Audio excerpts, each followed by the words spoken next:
Hello and welcome to The Late Debate with me, Audrey Carville. Coming up, repossessions, a loophole in the law is about to be closed. Will it soon be easier for the banks to take back your home? It is this anomaly that has kept families in their homes during a crisis that has yet to abate. And JobBridge hailed a success, but there's still 14% unemployment. It's all coming up after the news from Aidan Fitzsimons. Good evening. In the United States, 3 college classmates of the Boston Marathon bombing suspect have appeared in court, charged with hindering the investigation into the attacks. 2 of them, from Kazakhstan, are accused of conspiracy to obstruct justice by throwing away the backpack and laptop of Dzhokhar Sarniev, one of 2 brothers suspected of carrying out last month's attack. A third man, a US citizen, is accused of making false statements to investigators. All 3 were remanded in custody. Gardaí investigating the murder of a 43-year-old man in County Dublin this morning have appealed for information. Gintaras Zelvis suffered a number of gunshot wounds at a cash for clothes premises in Greenogue Industrial Estate in Rathcoole. He'd previously been sentenced in Monaghan for extortion. A meeting of the Fine Gael Parliamentary Party is continuing tonight, where TDs and senators are discussing draft legislation allowing for a termination of pregnancy when there is a real and substantial threat to the life of the mother, including the threat of suicide. It's understood the Galway West TD Brian Walsh told the meeting he needed to study the details of the proposed legislation. He'd said at the weekend that he would oppose the government's plans. Meanwhile, the Master of the National Maternity Hospital in Dublin, Dr Rona Mahoney, said she welcomed the proposals published last night. It provides a degree of legal clarification for women and for doctors surrounding those times when there are difficult decisions to be made when a woman's life is at risk during pregnancy. From a woman's point of view, I think it does give her enhanced protection, and at least now there's a process in place by which she can seek a termination of pregnancy, which is, and should be a constitutional right. In Britain, the Coronation Street actor Bill Roache is to be charged with 2 counts of rape involving a 15-year-old girl in 1967. The 81-year-old, who plays Ken Barlow in the soap, was arrested at his home this morning. The Crown Prosecution Service said Mr Roache would appear in court later this month. RTE Radio 1 weather with Continental Tires. Helping you stay in contact with the road, whatever the weather. Continental Tires. Cold but mostly dry tonight. Outbreaks of rain will develop in the west and northwest by morning. Lowest temperatures between 2 and 5 degrees. That's all for now. Back to you, Audrey. Aidan, thank you very much. You're very welcome back to The Late Debate with me, Audrey Carville. With me in studio tonight, Labour TD Arthur Spring, Independent TD Stephen Donnelly. Ross Maguire is Senior Counsel and co-founder of New Beginning, and Paul Joyce is Senior Policy Analyst with the Free Legal Advice Centre. Later tonight, we'll talk about unemployment. But first, we're going to talk about house repossessions. Over the past 2 days, the Dáil has been debating the Land and Conveyancing Law Reform Bill. Now, the name may mask its purpose, which is to close the loophole which has prevented banks here from repossessing people's homes from people who have defaulted on their mortgages. The Justice Minister Alan Shatter said that despite what Fianna Fáil have said, the move would not make it easier for the banks to take people's homes away from them. This bill, as I said at the start, is a short but important bill. It will not, as erroneously and disingenuously suggested by the leader of the Fianna Fáil party in his recent address at his party's Ardèche, make it easy for the banks to repossess family homes. The bill makes it no more easy for a lender to repossess than did our law up to 2009, nor than did the 2009 legislation, which was enacted during the term of the last Fianna Fáil-led government. Circumstances in which cases before the courts have raised doubts about specific statutory provisions. This bill, in Section 1, simply restates the law that has existed over the centuries, which enables a lending institution to rely on its security in relation to a mortgage. Alan Shatter and Sinn Féin's Mary Lou McDonald said the loophole was the one thing which had kept people in their homes. Yes, it is fair to say that this legislation merely deals with an unplanned loophole. However, it is this anomaly that has kept families in their homes during a crisis that has yet to abate. This unforeseen loophole has protected pre-December 2009 homeowners from the financial sector's most aggressive tactics. That was Mary Lou McDonald. Ross Maguire, I'll come to you first. And if you would just explain for our listeners how this loophole came about in the first place. Well, in 2009, there was enacted the Land and Conveyancing Law Reform Act, which was a major change in the law to cover all conveyancing law and repossession and so forth, mortgages and all that sort of stuff. And when they enacted that, they repealed the old law, but forgot to apply the new law to existing mortgages. And I think there's a thing called the Interpretation Act, and it was assumed that the Interpretation Act would, and I won't get too technical about this, but would cover the situation. But in the what's known as Start Mortgages and Gun case, Judge Dunn determined in July of 2011 that the Interpretation Act didn't apply, and that the repeal of the old law meant that it could no longer be effective.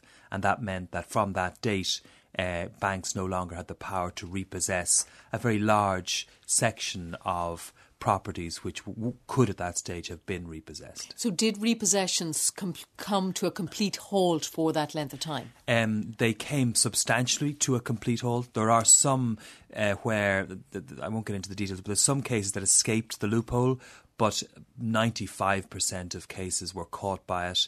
And the tsunami of repossessions that were about to happen at that stage and were moving to happen were curtailed. And so since that time, there have been very, very few repossessions in this country. That's now clearly about to change with the enactment of this new legislation. So Paul Joyce of Flack, Paul, is there now going to be a tsunami of repossessions? Well, that remains to be seen. The enactment of the 2013 bill has to be put in context with other measures that are about to come on stream. Personal Insolvency Act is about to come into operation. Very critically, recently, the central bank has set the main lenders' targets in terms of offering sustainable repayment arrangements to borrowers, or in the alternative, declaring their mortgages to be unsustainable. And it's the fear that a number of mortgages will be declared to be unsustainable that is causing certainly us, amongst others, to be worried about an potential avalanche of repossessions. The problem with the 2013 bill is, although it allows a court to adjourn repossession proceedings, for the debtor, the borrower in arrears, to contact a personal insolvency practitioner and to look at making an application for a personal insolvency arrangement.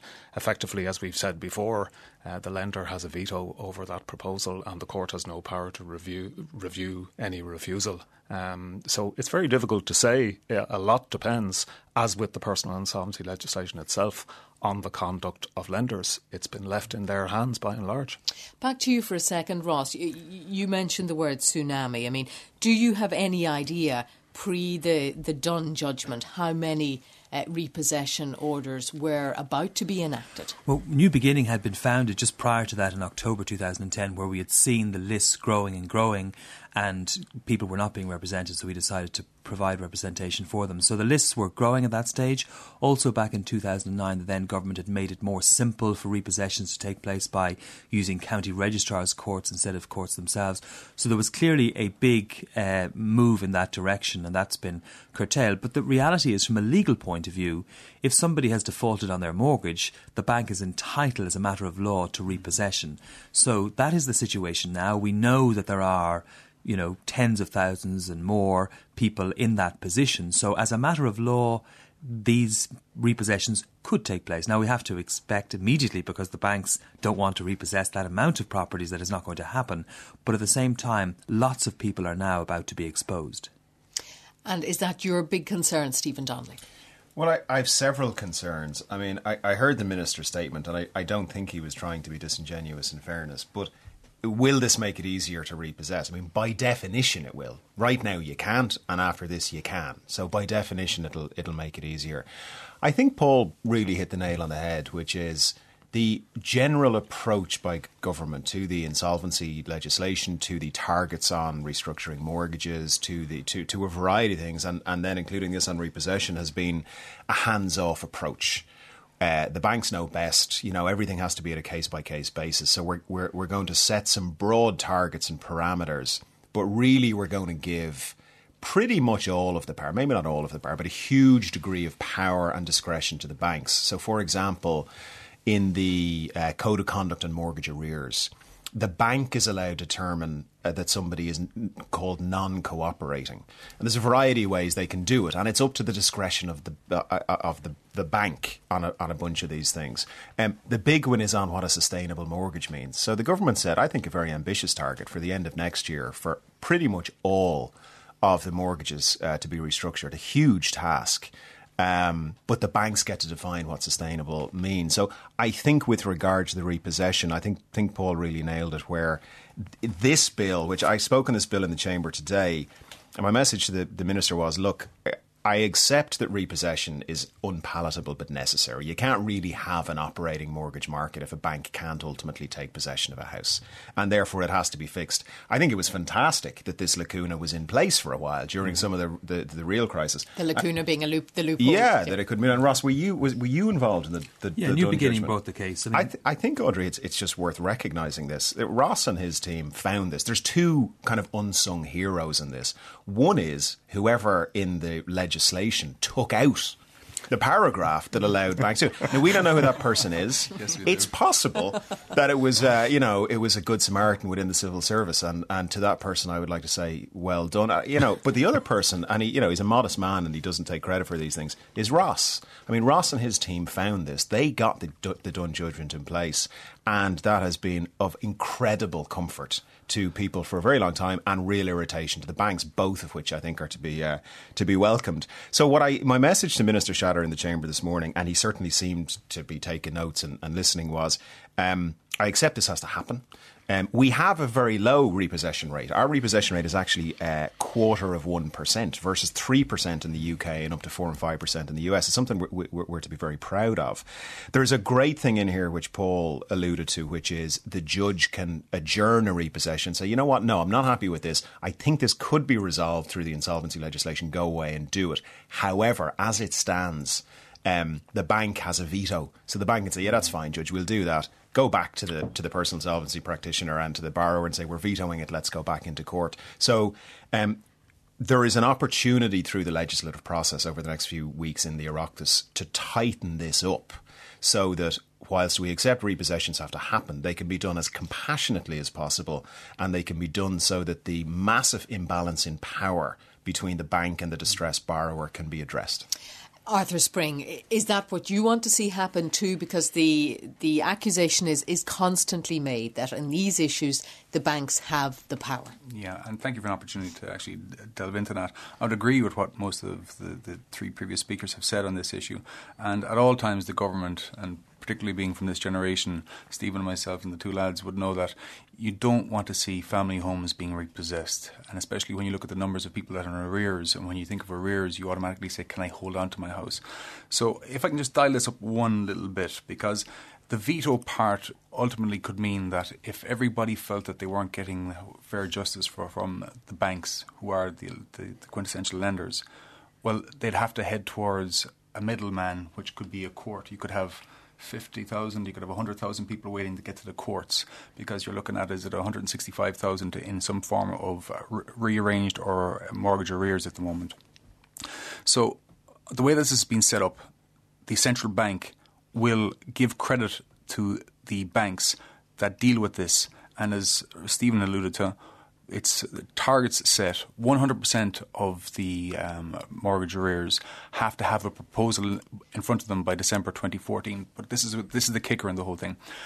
The banks have to be recapitalised, and they also need to be sold again. For example, AIB, 99.5%. And if you were considering purchasing AIB at the moment, the first thing you would do is due diligence to make sure that there were no contingent liabilities inside it. So if you can imagine a lender walking in and saying, here, listen, I've got 10,000 mortgages and I'm going to make the person bankrupt rather than come to some form of settlement with them.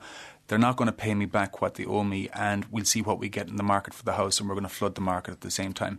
Well, any potential purchaser of the shareholding in the bank is going to run a million miles away. So there's an honesty clause built into this.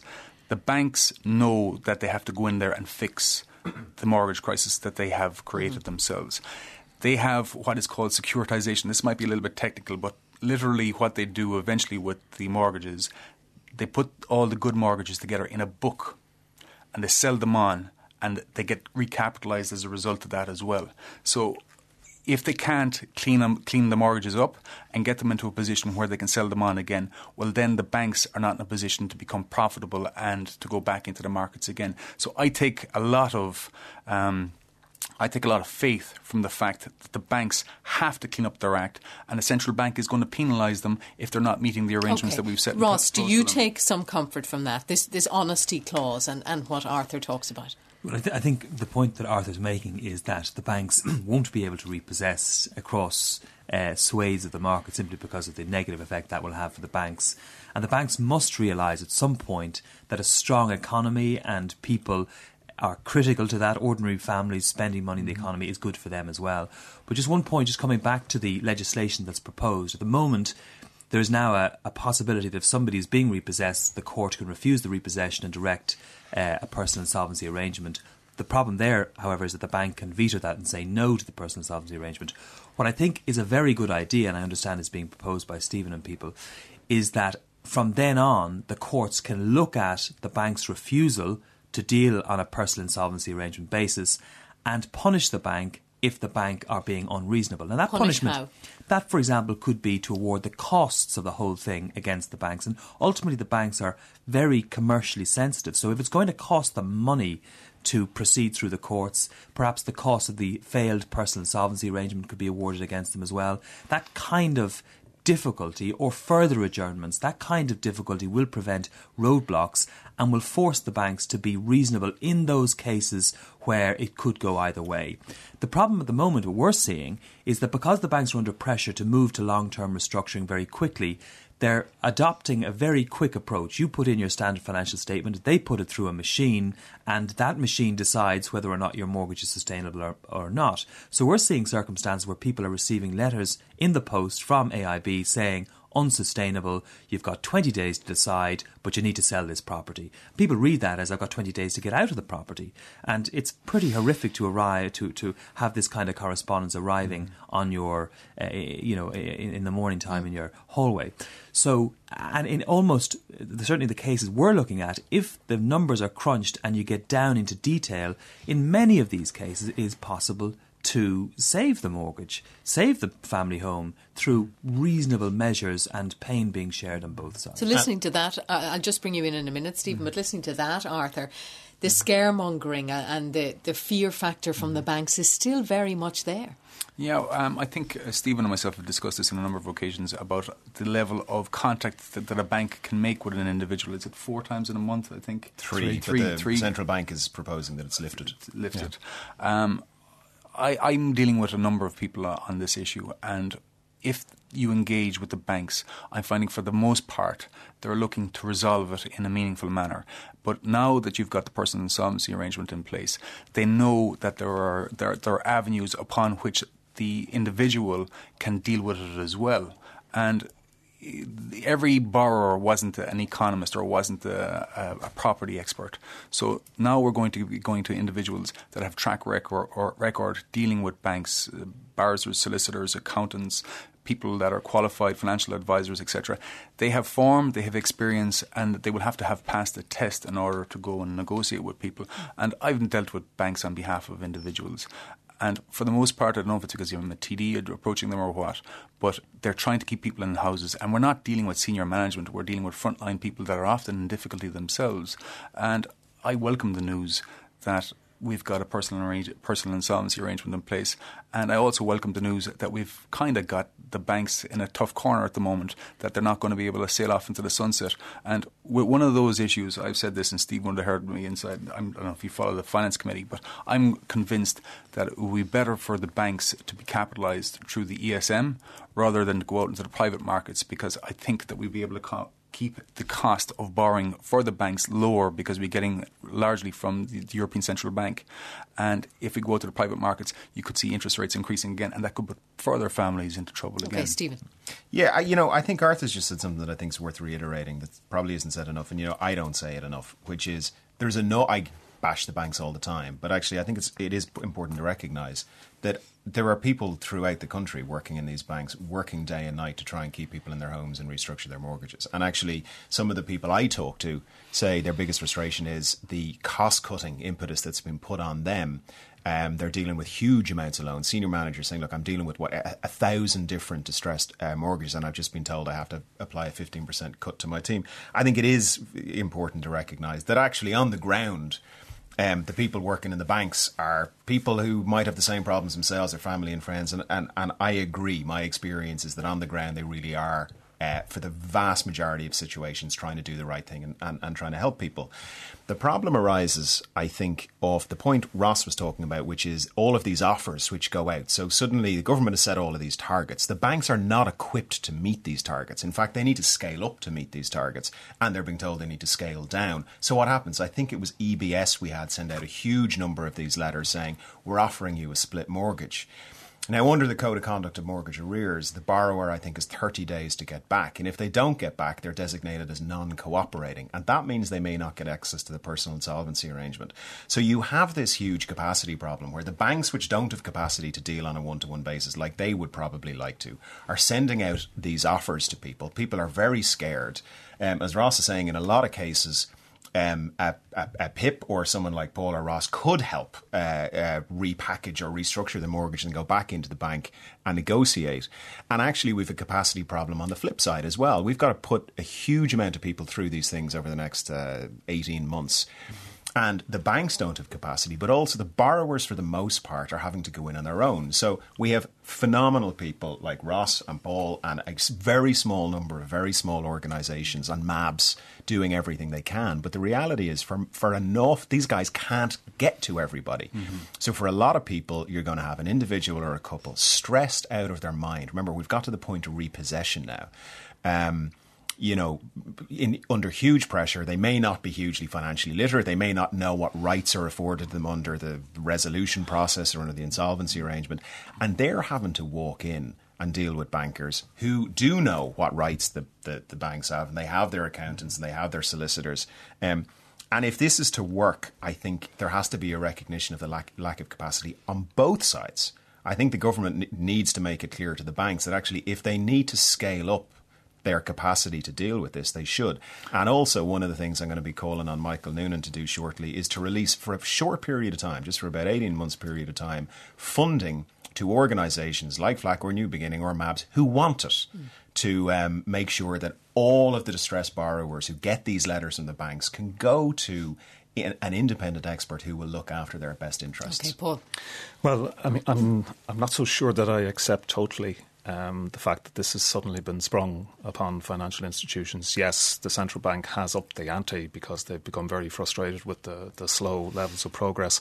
However, it does have to be said that the first Code of Conduct on Mortgage Arrears, which Stephen referred to, was introduced in February 2009.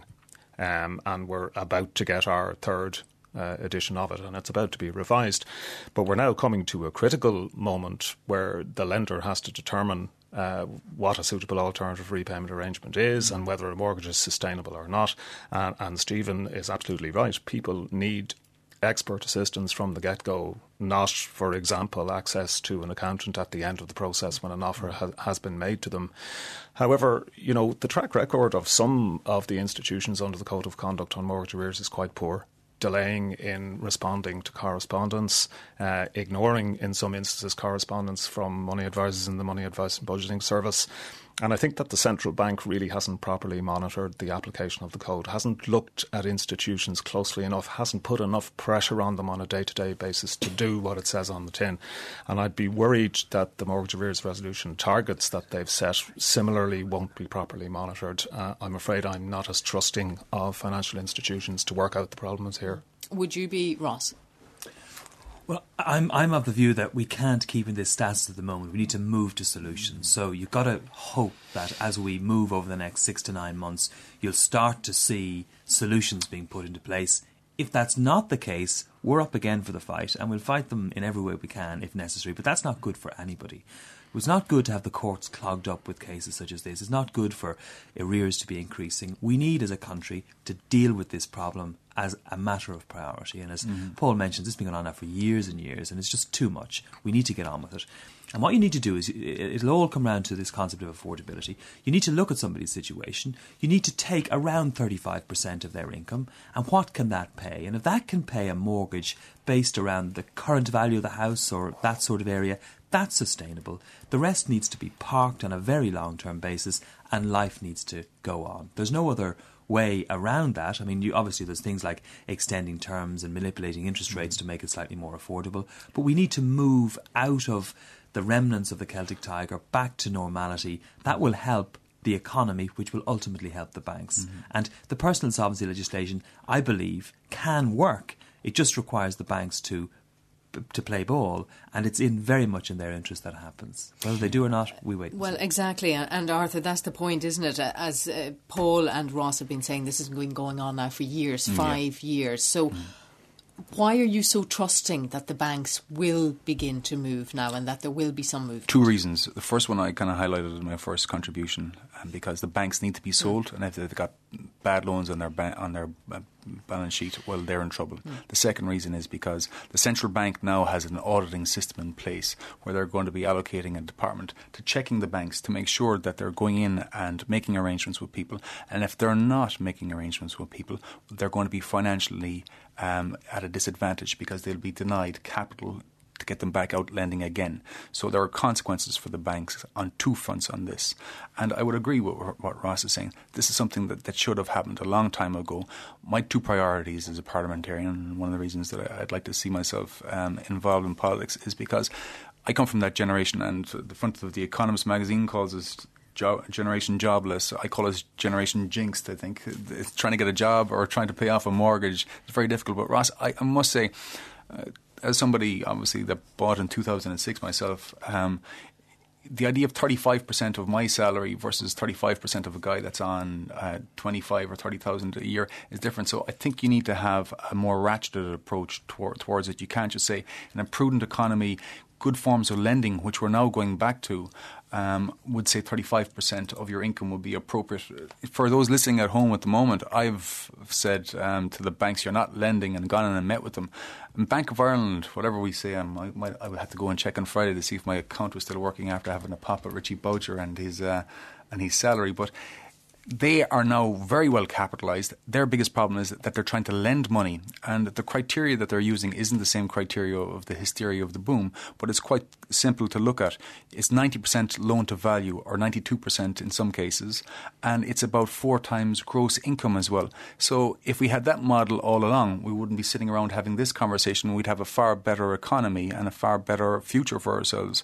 But I think we're going to tackle it step by step, and there is no politician on any side of the House, or there are none of these advocators at the other side of the table for me here, that want to see people being kicked out of their houses. And the local authorities and a multi-departmental approach towards this will mean that we will be able to keep people in a home, and that's salient to what we're trying to achieve. Stephen.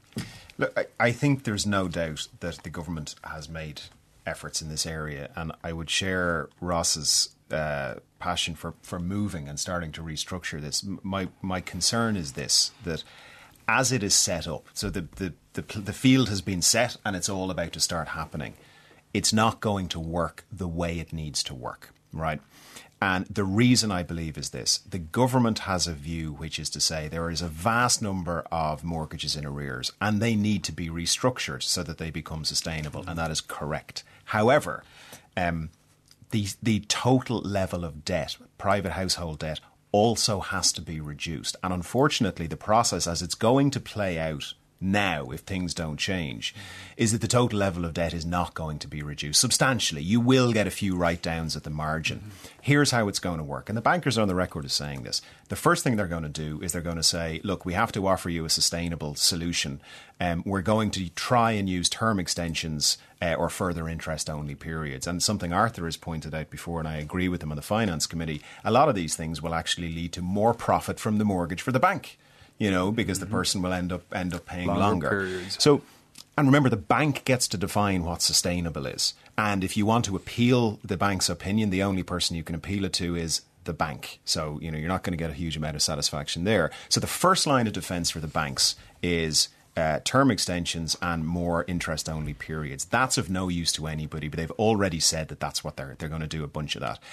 If they can't do that, they're going to move to the split mortgage. Now, the idea there is, if your mortgage is $350,000 and you could service $250 and get on with your life, the $100,000 will be put on a so-called shelf. And then over the next number of years, it'll be brought back down again. Now, AIB, I think, has been reasonable. They've said they'll charge zero interest. Bank of Ireland have said they'll charge full interest, which makes a mockery of the whole thing. And Permanent TSB have said 1%. Here's the problem, though. Ross correctly says we need to return to a normal economy. If you have all of these people, that is not a normal economy, because you've got a huge number of people who are now living in a world whereby if they get a pay rise or, things go better, their household income goes up, the bank knocks on their door and says, listen, we're going to move 20,000 back down off the shelf. We're going to move another 20,000 back off the shelf. And our economy is predicated in part on cash being freed up in households as their mortgage falls as a percentage of their household income, right? So when you take out your mortgage first, it's really expensive. 15 years later, you're still paying the same nominal amount of cash per month, but it's a fraction of your household income.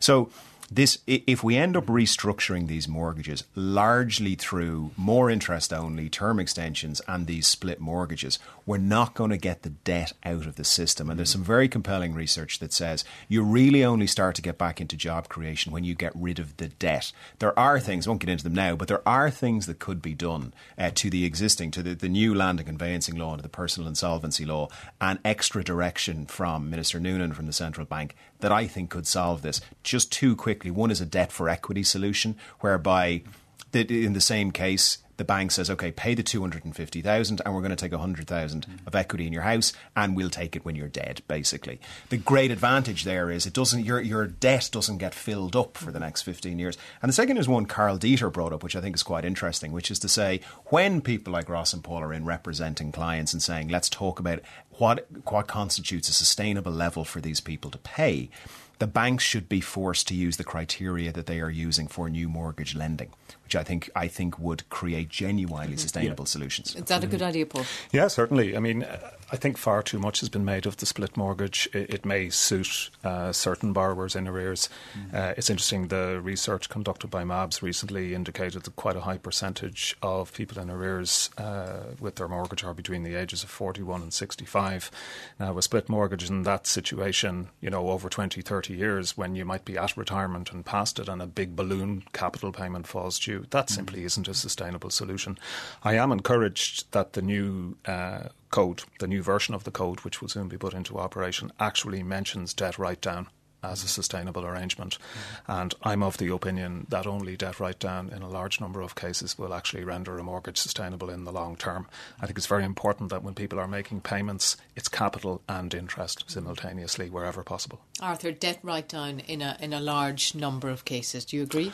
I'd love to be able to write off all the debt that's out there in negative equity at the moment, but I suppose one part that we have alluded to comment on so far is that if for every euro that we write off, it's the taxpayers that are going to have to pay it at the end of the day. And to me that means intergenerational solidarity on this, because there's the generation that I speak of who got caught in the tsunami, and then there are people who actually have done quite well out of the boom. I think that the best way of approaching this is the banks have been recapitalised, and according to the stress test done by BlackRock, I think it was $64 billion in total that we gave the banks, and we would estimate someplace between 8 and 10 billion. Some estimations have up as high as 14 billion in order to deal with this. And as an individual, I think people would prefer to see a debt write-down and it go out into society. But that means that you're restricting the capacity of everyone in the economy to get going as well. So there's probably a blend there someplace between debt write-down and parking debt and debt for equity and moratoriums on banks making mortgages. One of the problems that I've had from the start, and just if you can imagine that if you had a 25-year mortgage and they can make it sustainable for you if they do it over a 40-year period instead, well, completely ironically, the bank makes more profit out of lending the same amount of money over a longer period of time. So who ends up being the sucker in the whole lot of this? So I've been advocating that, because from what I know about lending, much of what was done in a negligent manner. and I'll take that up on a different level, at a different stage, and a different day. But those people should have a moratorium on the bank's capacity to make a profit on them. And for many of us, that's the tracker mortgage. But for those that are paying interest rates of 5%, that's not acceptable at all. Ross, where do you stand on debt write-down? Well, I think debt write-down is the solution. But we're told that if there's debt write-down, the banks suffer and then it comes back to the taxpayer, so it can't be done. The concept of a split mortgage with no interest bearing on it is a form of debt write-down, and the idea that over time you pay down mortgage A, mortgage B is becoming lessened by reason of natural inflation, and your property comes back in value, and you think that in time you'll be able to deal with it. But I mean, yes, debt write-down has since ancient times been a mechanism by which societies are freed from the economic slavery that happens in these situations. We've turned our face against it. Because of the banking nature, that its intimate relationship with the state, it can't happen. The bank guarantee was ultimately where it all because of the started bank off, guarantee and all the rest. Because of all of that, we're now told we can't do it. But ultimately, it has to happen in some form. Yeah. The only way you can get it now is you hand back the keys and then do a deal on the negative equity. But, most people don't want to do that. But as I say, it's going to happen in some form. We can either do it a very painful way over decades, or we can move on quickly. And my view is we really need to move on quickly. Well, I think the alternative in many cases is the repossession of properties that are fundamentally in negative equity. And that leaves a large shortfall. And the capacity of those households to make anything remotely near a small percentage of those payments is very impaired. So the banks will crystallise a loss anyway by repossessing. A lot of the mortgages that are in arrears right now are in negative equity. It goes to Arthur's point, perhaps, that if they're rational, if they look at it even from a mathematical point of view, they'll see that the better option is write down, and that the person remains in their home and pays capital and interest over the lifetime of the mortgage, and then deals with their unsecured debts by way of the Personal Insolvency Act. That would be the ideal scenario. I'll just put this, we're getting lots of texts in. One here, I'll just put this to you, Paul. This texter says, I'm paying 50% of my net weekly wage on my mortgage. I work full time. Why should I continue to pay 50% of my wage to a bank when others who default on their mortgage only have to pay 35% of their net income? Would I be better off if I defaulted? I think the answer is no. Obviously, that person has, and many people like him or her, feel very disgruntled and would be very upset about debt write-down. But unfortunately, as a society, we have a huge personal debt overhang. And as a society, we have to deal with it.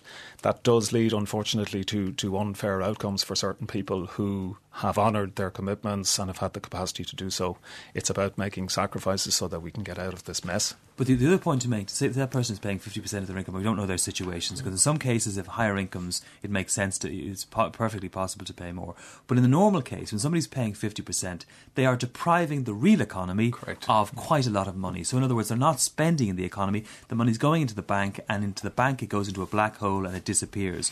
While if the money was made available, say 15% of their income was made available in the real economy, that creates jobs, and those jobs create more spending, and economic activity comes back. So you can look at it from the personal point of view, or you can look at it from the national point of view, and there's certainly a macroeconomic argument towards the society not overpaying on Ross, I would agree 100% with that, and this is where you've got to go on a diplomatic offensive and try and get a win at a European Central Bank level, and for us to recapitalise our banks at minimal rates so that you can try and deal with it along those lines. But if you don't get a break, we've got some breaks, but we need to get further breaks on the banking problem, and this is very high level stuff. But if you get a break, you're able to go down into the individual homes and take care of it after that. So that's where we'd all like to go with it. But it's a tough task sitting at the table with 26 other Ministers for Finance and Ministers for Foreign Affairs and try and work that one out. But I think that's what we're looking to do. And Stephen Don has texted, bank owners, shareholders were rightly wiped out. The government were removed, sadly not jailed. So why should collaborators in the rotten system, i.e. the buyers, now be rewarded? They're entitled to shelter, but not in the same house, and certainly not to own the bloody thing. Let capitalism work. Yeah, look, there are a certain number of people. It's a minority of people, but there are a certain number of people who basically say, You know, if you're a borrower and you can no longer afford to pay your mortgage, then to hell with you. You know, out you get, and you're not getting any write-downs. Look, there's a few answers to that. The first thing is they can get a write-down anyway. So if you don't provide something that works for them, here's what they should do. They should move to Belfast for 9 months, declare bankruptcy and come back. And they are completely debt-free. The bank has just taken a huge hit, and they're in a much better position than actually if they spent potentially they're in a better position than if they spent 20 years trying to work that through. So the option of write down is available to them anyway. So you got to find something that works. The reason that the debt for equity solution works to this very point is they're not getting off anything. So let's go back to our person who owes $350,000 on the house and they can only afford to pay $200,000. The advantage, I personally would like to see the debt written down, but there's two problems. One is the point illustrated by the two texts you've just read out. There's some people don't like other people, so-called getting off. They're not really getting off. Their lives have been destroyed and they're trying to get on with their lives. But some people, I think, have a legitimate sort of irritation. And the second thing is, if you write it down, you got to recapitalise the banks, as Arthur has said. The debt for equity solution solves both of those problems. You don't have to recapitalise the bank because the bank is still has still got its $350,000. It now breaks it into $250,000 as a mortgage and $150,000 as equity in the house. And the person hasn't been let off anything. We've simply restructured their borrowings to a point where, as Ross said, they're not paying dead money back to a bank. They're living their life. They're, let's say, spending 35% of their household income on their mortgage. And they're spending money in the real economy. And not just spending money. I think there's an extra thing, because we talk a lot about, we need this money spent in the real economy. The average age of founders of successful high-tech companies in the US is 39 years of age. Everyone, including me, thought it was about, 16. It turns out it's 39, right? So you've got a bunch of people who by 39 have kind of tried and failed twice, and by their third time around, they're ready to create a fantastic business and create jobs. I know a bunch of people like that, and they have done one or two and failed in one or two, but none of them are going for the third one because they're all snowed under. So A, as Ross says, you're not getting the money into the economy, people spending a few quid in the local town, but B, there's a whole cadre of entrepreneurs who are thinking about nothing or other than how to keep the bank away from their door, and they're not doing what they need to be doing, which is creating jobs. That's why I think the debt for equity solution. Now, there could be problems with it. There may be technical issues that have to be ironed out, but that's why I think it works. There's obviously a mental health issue there as well. I'm sure you're encountering the same as I am, people fearing that they're going to lose their home. And I would like to say that, no, that's not what we're trying to achieve at all. We're trying to keep people in their homes. So I've got one other solution, Stephen, and Ross, I've ran this by you before. And it's the idea that a generation is being encouraged to have a pension for their future. But the biggest investment that people have at the moment is their home. And why couldn't we get a part of that home to be part of their pension? And there is this arm's length agreement with the revenue and all this kind of crack. But if you were able to get the pension relief that you're entitled to and put it into part of the equity or the part of the equity or negative equity as we'd call it, and pay it down using that pension relief and use that as your pension. That's one other way of doing it as well. And I think that, a lot of people would say, yeah, I've got a capacity here, I'm going to get a tax break on it, and I know that I'm going to be finished with it, and in a period of time I'm going to have an asset to sell on. What do you think of that, Paul? Well, I mean, just on debt for equity swaps, I mean, if a mortgage is in fundamental negative equity, then debt for equity sounds to me like intergenerational mortgages. It sounds like people will be leaving a property to their loved ones to pay off their mortgage fundamentally. Now, that may be a solution, and it's very interesting that the texter, is paying 50% of I presume, take-home pay net weekly towards wage, I mean, that's unsustainable. Even though the person may have the capacity, may be able to pay the money. I mean, how are they paying their other bills? How are they having any kind of life? What kind of institution allowed a mortgage to go through on those kind of terms? So, somebody in that situation should be looking to reschedule.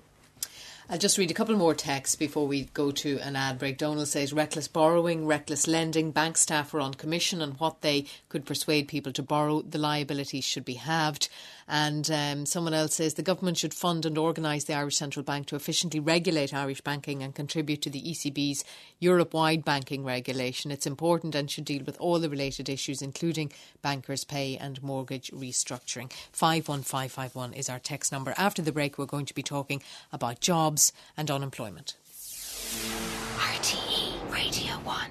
Text Late Debate on 51551. You're welcome back to the programme. With me in studio tonight, Labour TD Arthur Spring, Independent TD Stephen Donnelly, Senior Counsel and co-founder of New Beginning Ross Maguire, and Paul Joyce, Senior Policy Analyst with the Free Legal Advice Centre. Now we're going to talk about jobs, or a lack of jobs, because the unemployment rate is 14.2%. But news today that the government's Job Bridge scheme is a success. That's according to an independent study. Job Bridge is a national internship scheme which provides work experience placements for people for either 6 or 9 months. And the study showed that 51% of people who took part held on to their job on either a full or a part-time basis. But the government has committed to creating 100,000 new jobs. Arthur Spring, I'll start with you. Job Bridge, OK, they say it's a success, but the overall unemployment figure is still very high and comparing unfavourably with the rest of Europe as well. Yeah, I make no bones about it. As I said, there are two issues. Let's deal with the mortgage arrears crisis and the debt crisis. And the second one is the level of unemployment in the country. And the Jobs Bridge programme seems to be working. I think the stat that I saw this evening was that 3 out of every 5 that participated and went the full course of it ended up getting a full-time employment. Yes. And I think it said that quite a large percentage of people actually didn't complete the course, and 2/3 of those went on and found full-time employment in the meantime as well. The problem that we inherited was that it was a false economy, and there's no other way of putting it. I think Pat Kenny put it more succinctly than anybody else, and many of us would have observed it from the outside, that we were building houses for people who were building houses. And you didn't need to be a rocket scientist to work out that this one wasn't going to stack up. So now you've got to match skills with opportunities. And that's why we've taken a seamless approach between 4 departments: the Department of Enterprise, Jobs and Employment, the Department of Education, the Department of Social Protection, and the Department of Finance as well. And what we're trying to achieve is that for those that are unemployed, they have a one-stop shop where they go into. They get help with their social welfare payments. They get told where there are learning and educational facilities. They get told where the opportunities lie in their own area, and they get put on either what is through the Youth Guarantee Scheme, which is one of the guiding lights of the achievements in our presidency of the European Union. If they're under a certain age and over a certain age, they will either get full-time education again after 4 months unemployment, they will get an apprenticeship, or they will get a job. And that is a guarantee that we're trying to give to everybody. It's trying to have people ready for work. It's trying to identify where the opportunities are. It's trying to bring in foreign direct investment. It's trying to stimulate the entrepreneurs. And it's also ultimately making an environment out there that is progressive, and rather than austerity, we have to turn the whole thing upside down and go back to prosperity. OK, Stephen Donnelly, how would you assess the government's performance so far on their action plan? I think it's been disappointing. I mean, you got to caveat it by saying, there's no silver bullet to this. This is really difficult stuff. And actually, I think Richard Bruton is a very, very capable guy. I think he's a very capable minister. So it's very difficult. Look, the figures are that the number of people signing on the live register has come down. That's to be welcomed. Unfortunately, that is driven largely by emigration, but not entirely. I was looking for the numbers before the show. I couldn't find them. But I think that the numbers of the total number of people at work are beginning to rise again. So that's a fantastic thing. It's a mixed bag. So I took a look at the CSO figures, and it turns out that the entire drive in the reduction in people signing on is male. If you look at the female figures, they're exactly where they were last year. And then it depends on the region. The East Coast has done well. The Midlands, again, it's exactly where it was. I'd be concerned, actually, that the entire 100% of the change is for men, hasn't moved at all for women. One of the problems of having a Dáil, which is 87% male, and an Economic Management Council, which is really driving a lot of this, which is for men, Richard Bruton obviously as well, is there's a bias. It's not a conscious one, but you see it in policy making around the world. There's a bias towards things that help your own gender. Just because you know a little bit more potentially about that kind of thing. We've seen that as certainly something we're pushing for, is equality budgeting to make sure that kind of thing doesn't happen, because the unemployment figures, I think, are a very good example of what can happen if you don't get that kind of mix right. It's very difficult, and whilst the numbers are coming down, if you look at a multi-year target, the country is way behind target. So if you go back and look at what was envisaged within the IMF Troika programme, we're quite a bit back on where we should be. And even just if you look at the figures in December 2011 for the end of last year, the budget projected that unemployment would be down at 14.1% for last year. Now, in the end, it was much higher. It was 14.7%. Why is this happening? Well, it's happening because, it turns out when you have largely an austerity-only programme and you pull money out of the country, not a lot of people work. Now, the reason given for this is, we didn't realise that our trading partners were also going to go into recession. But you know what? They're having all the money pulled out of their economies as well. So how those two things never got joined up, I don't quite know. I think there are some things that can be done. I think that list of what's it called, the plan for jobs, or the one you just the action plan for jobs. If you look at it, there's no real strategic thinking behind it that I can find. It's a massive list of stuff. That is absolutely not the right way to go about this. We've got very little money. Richard Bruton has very little money available to him. We've got to be far more strategic about what we do. As Arthur said, you've got to have massive retraining, because you can't have been working on a building site for 5 years and then go in and start becoming a Java programmer. I mean, it's just not feasible without some very, very serious training. The micro enterprise fund is a smashing idea, but it's, I think, only €18 million a year. It should be 10 times that much. You might do something.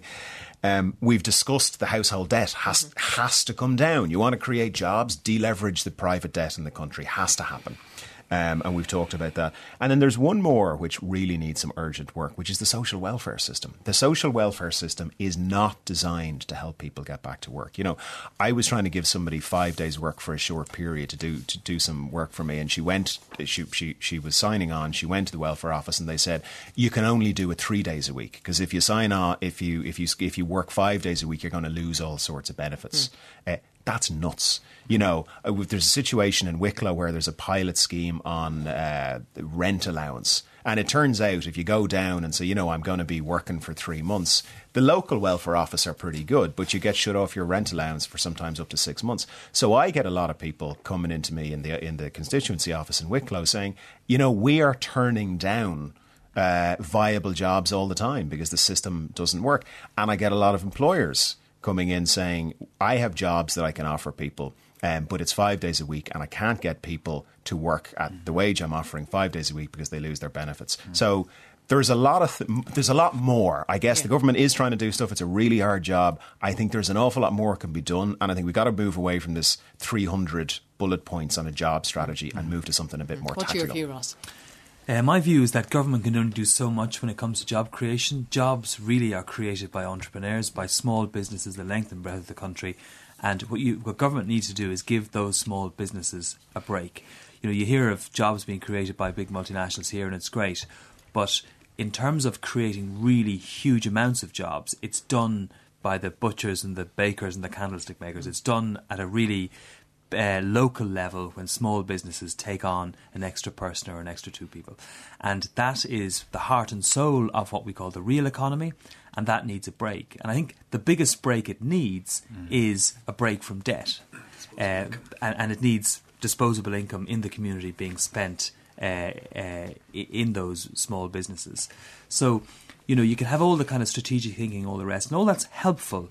But ultimately, it will come down to small businesses being given a break and having spending in the community. And that is, however way we look at it, it is intimately related with the debt issue as well. Paul?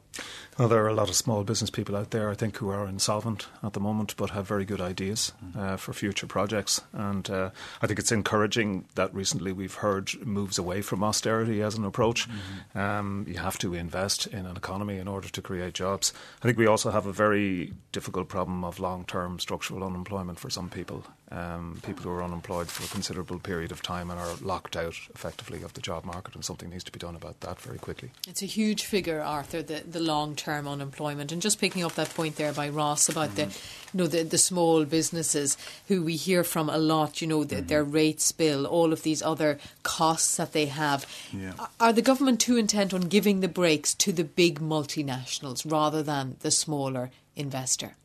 No, I don't think so. You're also looking at local authorities that are in a position to negotiate with people that are in arrears in their rates, etc. But what Ross is referring to there is the real economy. The domestic economy is so small, and we're such an outward-looking country that we need our foreign direct investment companies, we need our exporters firing on all cylinders in order to bring more money into the country to get it going, and that creates disposable income and also the debt relief issue does. But in relation to long-term unemployed, there are a list of things that are going on. There's a program called the Momentum Program, which guarantees the 6,500 people that are long-term unemployed that are on it, that they will have a job for them at the end of it. There's another program there by the name of FIT, which means that it'll fast track you towards IT, and it's taking people with quintessential skills in mathematics, being at engineering, and move them across into IT as a result. There's the Springboard program, which is working as well. But there's no assessment of the employment created as a result of any of these programs. I mean, that's the criticism of them. But you're just after quoting from JobsBridge there. How yeah, much but JobsBridge, yeah, but 51%. But the problem with that study, as some people were saying today, the people weren't asked what job they were working at and how it fitted with their qualifications, whether they were happy in that job, to be doing that job or not. Well, the stats are that in terms of their happy satisfaction levels are 67% yeah, satisfied. 67% with the scheme itself. But in terms of them ending up in full or part-time employment, they weren't asked what jobs they were doing, and they weren't asked if they were overqualified for those jobs. I'd agree with that, because the stat there that's in this Economist article this week says that in, for example, North Africa, there's a greater chance of somebody that's highly educated being unemployed than somebody that's low-level education as well. But the criticism of these schemes is that, you have all these schemes in place, but there's no evaluation of the employment created as a result of them. Yeah, well, if you're looking at the IT sector, you can only look at the average the average wage that it's created, and it's substantially higher than the average industrial wage. So you're heading towards obviously lucrative jobs. And if you were to take a look at an example of my own constituency, the Kerry Technology Park has 430 people working inside there and an average wage of 55,000, which brings in 19.5 million into the economy in the local town. So that's the kind of thing that you want to train people for. And would you believe there are 75 jobs vacant in that technology park at the moment?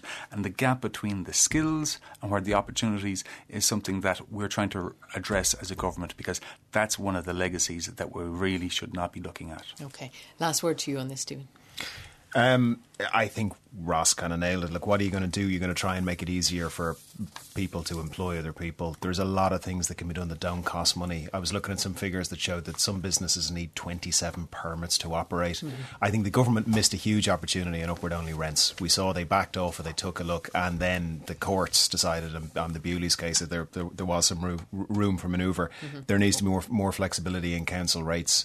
And something has to be done. The long-term unemployed is a huge problem. There's huge socioeconomic problems associated with being out of work for more than 1 year, and we need to do something about it. Okay, thank you all very much indeed. Just time for a quick look at tomorrow morning's front pages. The Irish Examiner and the Irish Times both leading with similar headlines. The Irish Examiner, Kenny avoids abortion revolt by TDs, and the Irish Times, Stephen Collins and Harry McGee writing that strong support for the government's draft legislation on abortion emerged at a lengthy meeting of the Fine Gael Parliamentary Party tonight, while a small number of TDs and senators expressed concern at the long-term impact of the legislation. Party sources sources said there was overwhelming support for the approach adopted by the Taoiseach and the Health Minister, and the mood, we're told, at the packed meeting, which was attended by about 80 members of the parliamentary party, was described by one TD as constructive and even tempered. The tide and the momentum are moving steadily with reality of the need to do this, said one deputy. So that's tomorrow morning's front page story